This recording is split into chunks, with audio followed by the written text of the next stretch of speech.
Hey guys, welcome back to the channel. This is how to use Perplexity AI for SEO optimized content writing.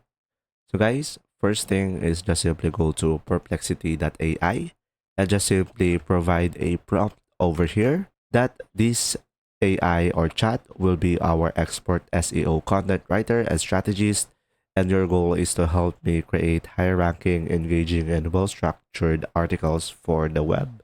And when I give you a topic or keyword, follow this structure. So pretty much you could just simply guys copy this prompt that I provided over here, and pretty much the better the prompt that you give or the better instructions that you have, the better output it will produce.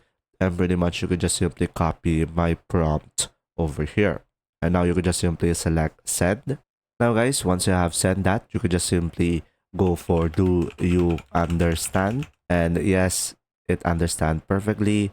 And now my title is now guys, for example, my title is how to improve my YouTube engagement, and click on send.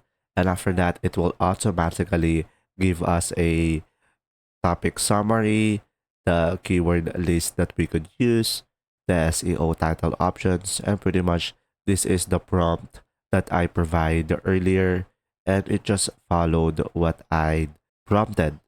And that's simply about it. I hope this video helped you understand more, and thanks for watching.